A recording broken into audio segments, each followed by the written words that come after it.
Well, hello, friends and neighbors from around the world. Sid High here with a sermon about TV and propaganda circa 1960. A great movie from 1957 that relates to this topic is Face in the Crowd, starring Andy Griffith. While it is an exaggeration of the power of television, the premise of how propaganda works using mass media is spot on. If you watch it, I think you'll see why John Prine sang Blow Up Your TV in his song Spanish Pipedream.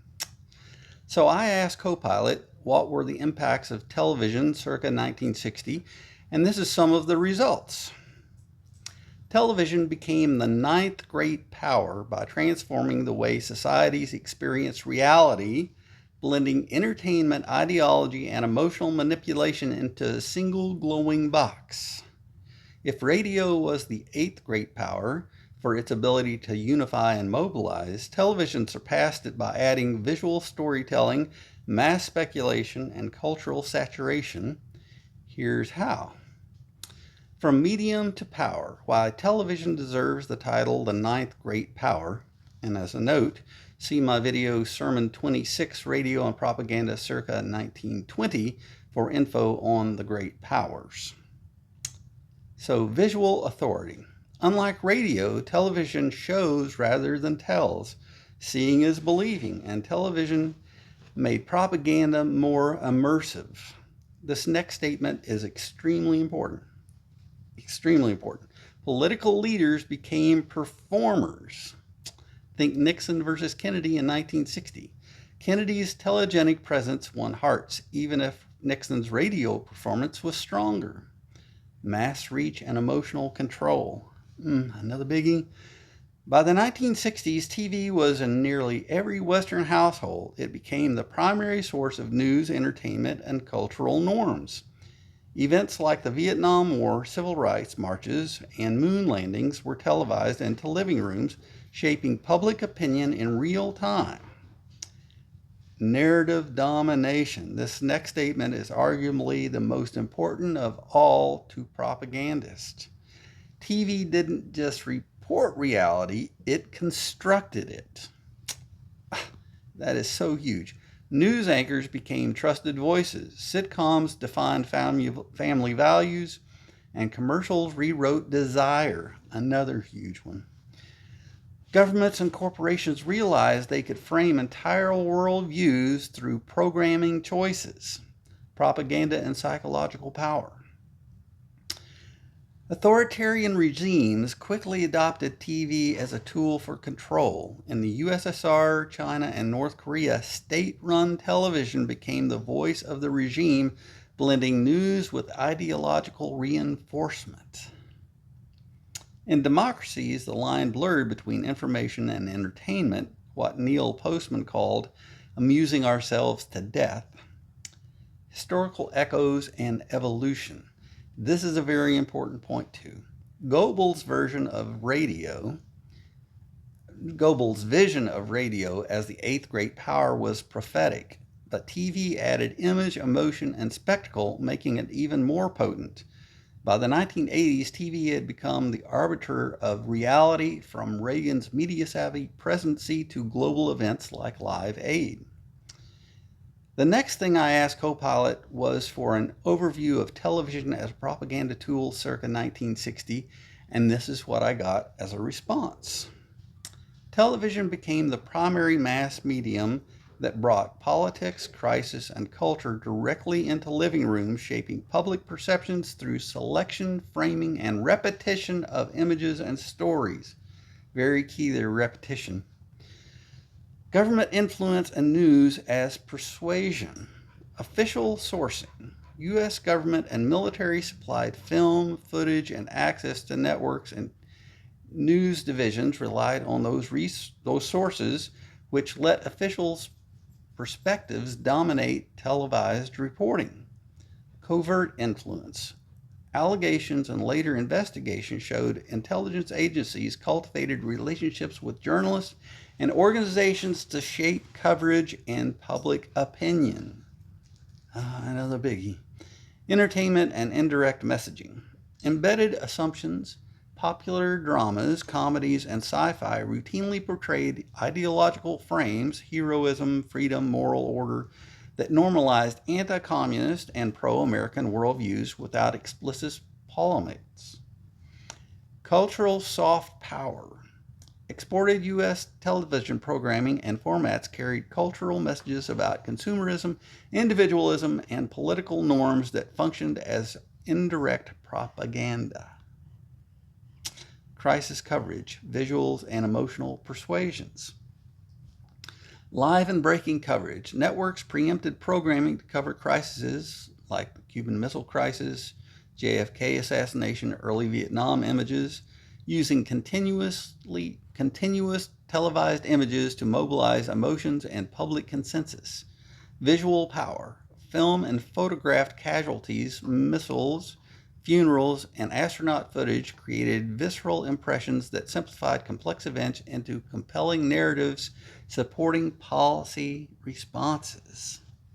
While democratic governments didn't control the media companies directly, the governments used various propaganda techniques to influence media coverage so as to control the narrative as much as possible.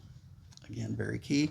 But authoritarian governments control the television stations, so therefore they control the narrative. Let's go over that. Television in the Soviet bloc and comparative use. Soviet approach. Soviet television explicitly combined education and entertainment using programming to promote socialist values, celebrate state achievements, and present an inspiring, controlled image of everyday life. Differing styles, where U.S. influence often worked through a mix of news sourcings and cultural exports, Soviet TV was more overtly didactic through both systems, used the medium to socialize citizens into preferred worldviews. Now let's talk about how television was used as a propaganda tool by politicians to manipulate the evangelicals. Whew. This impacted me a lot as a kid as I saw what this did to my mom. Not only did I have to go to church twice a week, but I had to watch it on TV too. And it was over the top. Television in the 60s became a powerful tool for politicians to subtly and sometimes overtly shape evangelical political engagement. Here's how that manipulation unfolded. Evangelicals and the rise of religious broadcasting. Early evangelical media pioneers like Billy Graham and Oral Roberts began using television to reach national audiences, framing spiritual revival as a moral response to cultural decline. These broadcasts normalized evangelicalism as part of mainstream American life, paving the way for political figures to tap into this growing audience. Moral framing and encoded political messaging. Politicians began mirroring evangelical language, talking about family values, moral decay, and God-given rights to resonate with religious viewers without overtly discussing policy. Oh, that is such a big one. This coded rhetoric allows candidates to signal opposition to civil rights, feminism, and secularism while appearing to defend tradition and faith. The key phrase here is appearing to defend. Remember, it is by the fruits of one's actions that you will be judged. Their actions were usually not good. Strategic alliances and airtime access. Evangelical broadcasters built relationships with politicians, gaining access to airtime and legitimacy. In return, politicians gained a direct line to a mobilized, value-driven voter base. By the late 1960s, evangelical ministers were fusing faith with politics, encouraging viewers to vote based on moral issues like abortion, school prayer, and law and order. TV as a mobilization platform.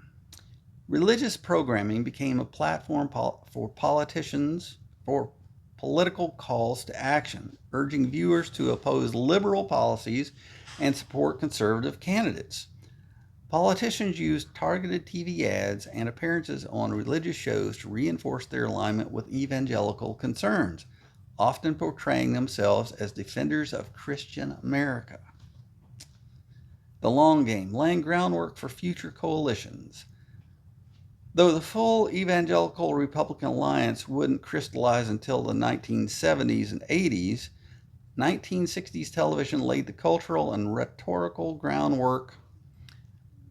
Evangelicals were transformed from apolitical outsiders to a central force in conservative politics, thanks in part to how TV shaped their public image and political priorities. From spiritual revival to political mobilization, televangelists like Jerry Falwell and Pat Robertson expanded their reach in the 1970s, using satellite TV and syndication, turning religious programming into a national platform for conservative values.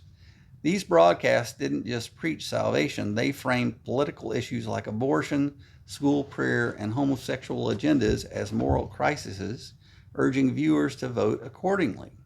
The Moral Majority, TV as a Political Pulpit.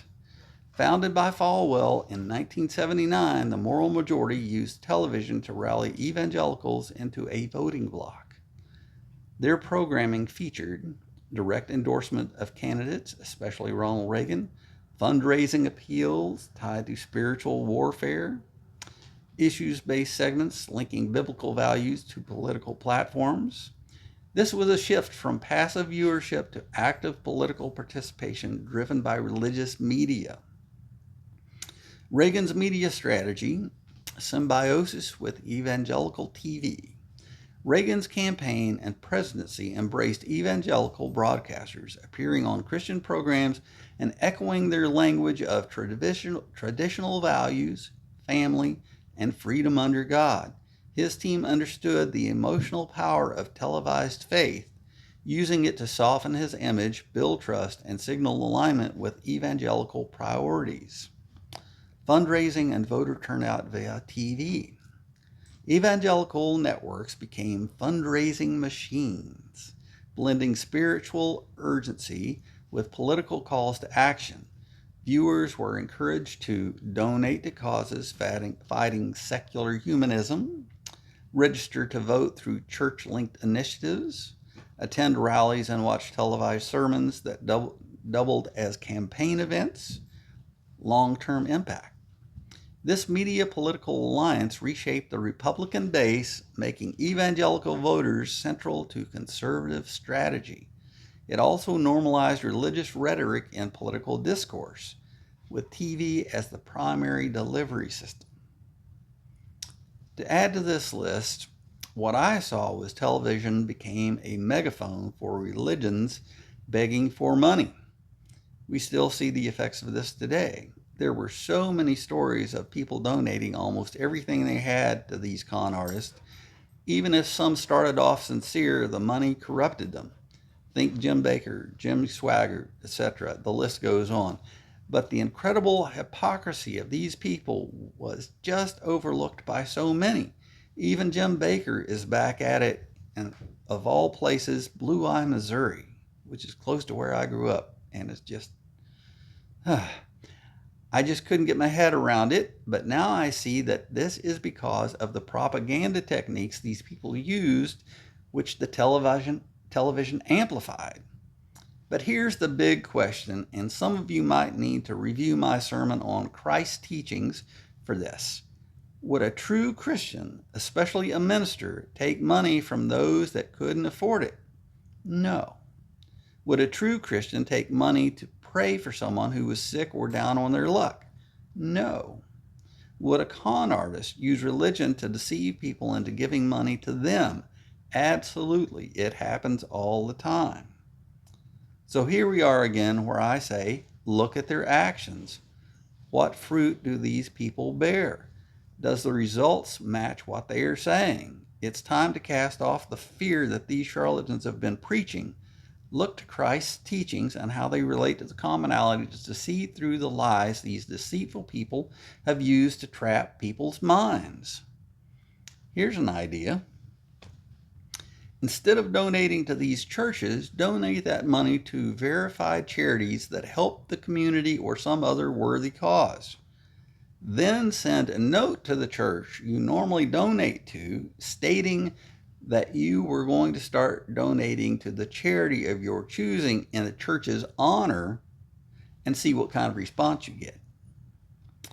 Think you'll still be part of their community if you're not donating to them? Good luck with that. And to back this up, I'm not asking for donations for these videos, but if anyone wants to donate to a charity in honor of the Church of High Thoughts, that would be awesome. If I could get that going and get notifications of people donating to things so I could show how this is working, that would be awesome. Because I've said it before, but it bears repeating. 2 things that should not be for profit to me, probably more, but religion and healthcare. If you're making money off those 2 things, there's just something wrong. I mean, people have to get paid a living wage and those kind of things. I understand, but if religion is bringing in money other than operating expenses, sensible, reasonable operating expenses, not multiple jets, okay, or huge homes, but sensible, responsible charities and hospitals, sure, they need to make money for investment in new technology, things like that. But again, not for profit. That's the key here. And I think a majority of these religious organizations, especially the mega churches, if you start sending money to somebody else, they're probably not going to like it too much. Anyway, that's my sermon for today. I hope you all got something out of it, or learned something, or make you want to do a little more research into this. But if you do donate regularly to a church, I mean, even part of it, just donate them, and let them know. Anyway, that's it for this sermon. Please join me on the next one, and I appreciate you watching. And hopefully we can all work together on the commonalities to make this a better place. Thanks again for watching.